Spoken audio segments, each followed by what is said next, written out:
Well, let's talk about Max. How's he doing? He's good. He's good. He's getting better. He's getting better. He's at home and he's lost some weight, but he'll be okay. Is he antsy to get back He's to a routine? He's very antsy. He just doesn't like sitting around. You know, it's a lot. You know, he's sitting around reading, watching TV and stuff. But he gets up and gets around what he needs to do. But yeah, he's not built to sit around. As are a lot of people, I'm sure. Yeah. So he was in the military before he became a Raleigh police officer, right? Yep, he was. Does that run in your family that you have public service like that? Absolutely not. My wife and I, no. And when Max was in high school, he got involved with ROTC. We were down in Texas, and it was kind of a big thing. So he and his buddies got involved in ROTC, and one thing led to another. He ended up going to Texas A&M. So he was there for 4 years. He did all the military stuff there, everything you can possibly do. And then when he graduated, he was sent to Vicenza, Italy. Mm-hmm. So he was there for a couple of years. Then he went to Germany. So he did about 10 years, 10, 11 years. What did he like about it?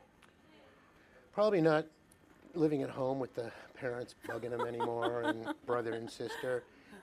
He's adventurous. We're all kind of adventurous. We like to get out and see things, and so. But Max is always, right from the get-go in high school when he got involved with ROTC. He's always wanted to step up and see things, see the world. When he became a police officer, what were your thoughts on that? Did he ask you your opinion on that? No, kids do not ask their parents' opinions, and if they do, they just do the opposite thing. No, I was thrilled. I was thrilled. Very, very happy. You know, it's something I always wanted to do. It just didn't work out. I work in corrections, so I work inside a prison, and Max's younger brother works for the sheriff's department and that kind of thing also. So. Yeah, it was I thought it was great. I've always backed the blue. We all in our family we just have. So when we were pretty happy. We're excited for him. So bring me back to that night in January when you got that phone call. What was that like? To be honest, when we first got the call, it was. We were told it wasn't critical. He was shot. We got the phone call and it was kind of, and I saw it on my phone, I saw the number come up on my phone, Raleigh Police Department, Lieutenant, and I'm thinking that's kind of strange. And I really didn't want to answer the phone. And, you know, we see these things on TV and we hear about, you know, in the back of your mind, saying, oh God, I don't want to answer the phone. So when I called, they told me that he'd been shot and he wasn't critical, but he was on the way to hospital. So this was like at 6:30, 7 o'clock on a Tuesday night, I believe. And we're in Colorado, so we don't know what to do. So his girlfriend, Tatiana, we were told she was picked up by the police and taken to the wake med, and I was texting her kind of throughout the night, and it was still the same thing. They just didn't really know the severity of it, and we were being told non-critical. So it kind of, we weren't panicking, but it was pretty restless, say the least. Especially being so far away. That was the big thing. We couldn't be there. We didn't know. We couldn't just go. We couldn't leave. It was, you know, now it was the middle of the night. What are we supposed to do? So we had to waited till morning. Then we got the phone call from I believe it was a trauma nurse, which was the worst thing a parent could ever hear. And what did she say? She was pretty blatant. She was pretty, she pulled no punches. And the situation wasn't good, and to start making our way here. So, okay, great. We've got 1,800 miles to cover. What do we do? So the police department cut Tatiana through the police department. She was kind of like the point. She was between us and the police, who made the arrangements. Just give us your information, got us on a plane, went to Chicago, transferred over, and we got in that night. So we were traveling throughout the day. Must have felt like forever. It was. On that flight, we had texting, so we weren't hearing anything really. So it was kind of like, please God, we don't need the phone call, So it was, it was pretty miserable. So. Are you a family of faith? No, but at that point, you just whatever can help, whatever. So. Yeah, you think of things, but I can't, if I sat here and said yes, I'd be lying, but there was, But you start reaching for any kind of hope you can. Oh, yeah, absolutely. Yeah. So when you got to Raleigh and you got to the hospital, what happened then? Well, we got off the plane and the police were there. They waited, they were right outside the airplane door at the terminal.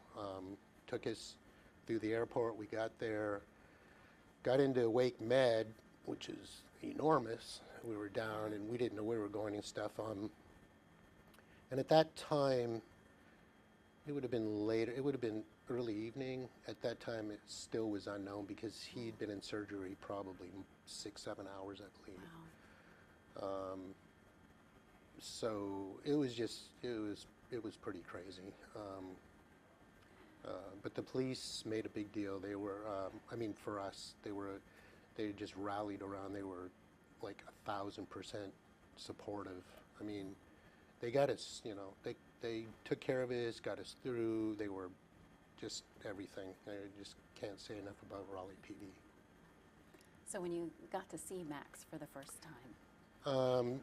He was heavily sedated. He had 100 tubes in him. He had all kinds of things going on. You don't want to see your kid like that. No. But they kept saying that, the first thing we heard when we got there, some of the police officers were there. They said, I don't think they told us what happened that night, but later in the day, the ones that were involved, they said they knew the minute that he was being taken to Wake Med. I do have that correct, right? Yes, you do. The minute he was taken there, they knew things were going to be okay because of the reputation. And then later on, we saw firsthand. So,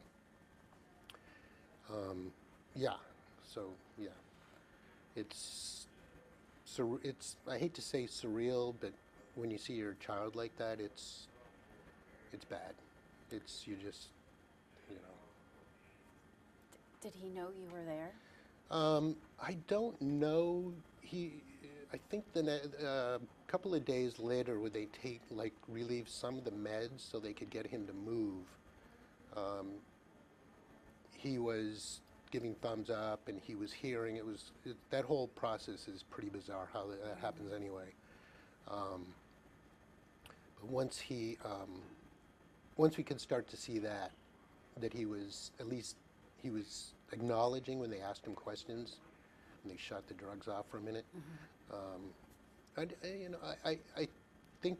I don't think he remembers now us being there.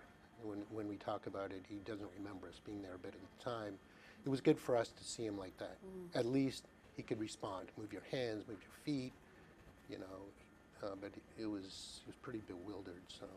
You must have been relieved. Yeah, at that point.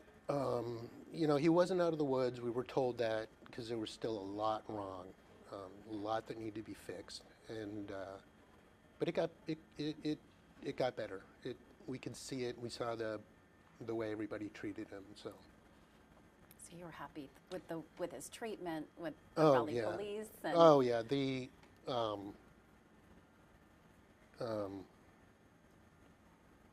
before we get into that, I don't know if you're going to cover it or not, but our condolences and our sympathy go out to the victim, Jill. Dr. Rowe, what happened there. That's number one. Shouldn't have happened. It's probably a whole nother thing, but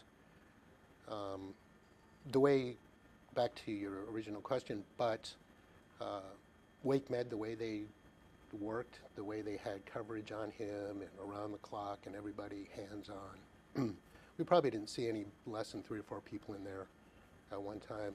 And then the Raleigh PD, that were, I mean, hundreds. They had set up like a command post, I suppose, in the hospital. So the city was sending in food, and I mean, it was overwhelming how well they just circled the wagon, so to speak, and took care of their own and the family. Mm-hmm.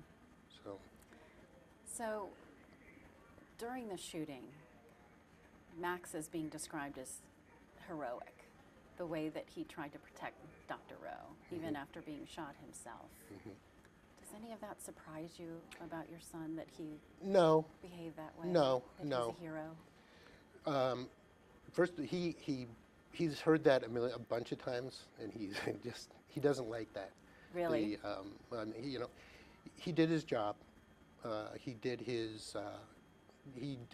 beyond, protect and serve. I mean, that's the epitome of it. And that's what police officers do, and that's what, even the other officers and SWAT that went in, they risked their own lives also to save Max, or to try to save, the situation in there. No, as for Max, no, not at all. He's always been an overachiever in that regards, where he's done the right thing, I think of the unselfishness too. Yeah, it's, I don't know how the rest of us, but again, with police, they know what's at risk. They go in there and they have to do what they have to do, and you see somebody that's hurt or injured, your just instincts are going to kick in, your training, everything you've learned, just the way you are, you're going to go in and you're going to try to help out. That's what they do. So good for them. And unfortunately, a lot of people don't look at it that way, but when you see this kind of thing, or if you believe in what they do, then, How much does he remember of that night? I think he remembers a lot of it up until, I think, when he went down and he went out. I haven't really talked to him too much about it. My concern right now is just to let him relax and get healthy, and he'll tell little bits and pieces and stuff like that. But you wait for him to talk about it. You don't ask him about it. As a parent, it's like, I think I know enough. The police that were there with him at that time, and the SWAT that were there, and the emergency response team, they told me some things, bits and pieces and stuff, and 15, 20 minutes or so, it was horrible. So. How proud of you are you of your son? Proud. Yep. That's where you got me, right here. But, it's corny, but we've got 2 other kids. And we're proud of all 3 of them. They've all done really well. So you had to ask that one. Well, I think a lot of people understand what you're going through, and understand that they have children and they're proud of their children. But for Max to step up the way that he did and go above and beyond, like you said, I think is quite an emotional thought. Yeah, there was a guy that was in the Army with him in Germany that I think he spoke to somebody. He did, yeah. And that was really something, because we didn't, he never contacted us, Max. When I asked him, he says he couldn't really remember the guy, and he said, "Oh yeah, I remember him." I said, "That's really something for somebody to get hold of you," or I don't know, whatever happened. But he's got that reputation when he went to school and when he was in the Army, he kind of took hold to control of things. Yeah, the Gillick boys, we don't really back down too, and the girls too. They're probably tougher than we are. Well, I know they are. But yeah, you know, you just try to do the right thing, and Max did. Is it one day at a time now for him? One step forward at a time? Yeah, yeah, he's, we have a pretty dark, sarcastic sense of humor in our family, so he's got that. So I know that he's okay with, you know, he's okay with his situation. You know, he'd rather be up and about and doing things rather than sitting around being waited on hand and foot. But he's able to get up and do things and go to a few places. So it's just frustrating that it's taking long, but it hasn't been that long since this happened. So yeah, he'll be fine. He'll be okay. That first time in the hospital that he was able to respond to you and see you, what was that like? Was he still kind of dazed, or? When we left originally, I left after about 8 days, and because I knew that, well, I had to get back to take care of whatever back home, but we knew that he was going to be okay. I didn't like leaving. My wife stayed for about 5 weeks, so I came back, and it was, I mean, just remarkable. You know, 5 weeks before, 4 weeks before, he had tubes in, and when I went back this last time before he got out, he was sitting up. A lot of the tubes already was moved to another room, and it was almost like you would think he just went in for, you know, his appendix to be taken out. And that's why he was in the hospital, because he was alert, he was talking, everybody was, you know, supportive. Police were in there, everybody. So. Does he want to still be a police officer? I don't know. You know, he's been in the military for 10 years. He finished up in Afghanistan, and he came here, got into police. He was here for with them almost 3 years. He's had a lot of excitement. So I think he's, you know, whatever he chooses, he'll be fine. Will you and your wife allow him to still be a police officer? Yeah, you know, it changes you, because now, you know, you always worry about your kids. But when this happens, now it's like, oh, now I got to worry about, you know, it changes you because you realize, you know, it could go at any time. So you worry. Would you say you didn't worry before? I did worry, but, you know, police are being shot at all the time now. It's a common thing. And not too long ago, it was hands off. You know, you don't shoot at police. You know, you don't shoot at schoolyards or churches or anything like that. But that's changed. So you know that the danger and that kind of thing can happen a lot more, which it does. But you never think it's going to happen to your kid. You know, we watch these things on TV and you think, oh, that poor family of that police officer, but you're distant from it. Now you're part of it. We last 2 weeks ago, I think, in Colorado, near where I live, 3 police officers were shot at, and all 3 were hit. Chasing down a suspect, turned and fired, hit all 3. They, thank God, they were in the hospital. They survived and they got out. But you know, something like that is like, oh God, here we go. So it dredges that kind of thing up too. But you know, you look at these police departments. We went to his graduation almost 3 years ago, and you know, they're well trained. Raleigh PD is, you know, they're famous for how well they train their officers, because I think a lot of their cadets are from different areas. They want to go and learn. So yeah, it's I kind of forgot your original question, but No, that was great.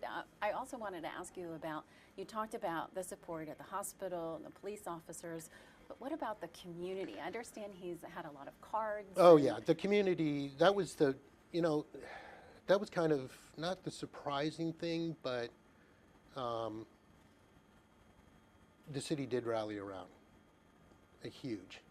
I mean, there were restaurants were sending in gift cards and food. I mean, they were feeding us 3 times a day for first couple weeks we're there. It was almost like, oh God, somebody else had enough already. He got hundreds and hundreds of cards from, I mean, and these weren't just cards people went out and bought and, you know, wrote their name at the bottom. I mean, you open it up and there was like letters in there and, you know, both sides of the card. I mean, people sat down and they took their time and they thanked him and they talked. I mean, both sides of the cards. It was really something. And the school kids were sending in pictures of police officers and, you know, cartoon coloring them in and sending them in, you know, our hero and things like that. So. Did that brighten his spirits? Oh yeah, yeah. He's still reading them and going through them, and he'll respond. But yeah, that's a big thing, you know. That's a big thing when the community rallies around a police officer that's been injured, because you hear a lot of negative things about the police and stuff. But the community, you know, they did a vigil a couple of nights after over in the neighborhood where it happened, and a big turnout and for support for the victim and for Max. So it was really nice to see. Made a big difference. Yeah. And now the game tonight. Yeah, I'm looking forward to that. Like I told you, it's like anytime there's a hockey game involved, I want to be a part of it. So, and I think that's really cool. I've heard about these benefits with police and firemen. So I'm looking forward to it. I think it's it's just really, really cool they're doing that. Obviously, this is a fundraiser for you, your family, Max, and his medical bills. So what are some of the expenses that you see moving forward that people can help with? I don't really see a lot. I know that, you know, when somebody gets hurt on the job, workman's comp takes over. So, you know, you're not seeing your full paycheck, which is hard to believe. Especially, you know, police officer, fireman, any first responder that gets hurt in the line of duty. You know, they don't get their full paycheck. Workman's comp comes in and helps out. So all these donations help to, you know, help out with, you know, offsetting things, you know, certain things. But it'll be fine. It'll work out. What message would you like to send to the people of our area? My wife and I and our family really appreciate it. That's about all I can muster to say. Yeah, to see them rally around and take care of the police, take care of them, but the city, it just, you know, it's just, I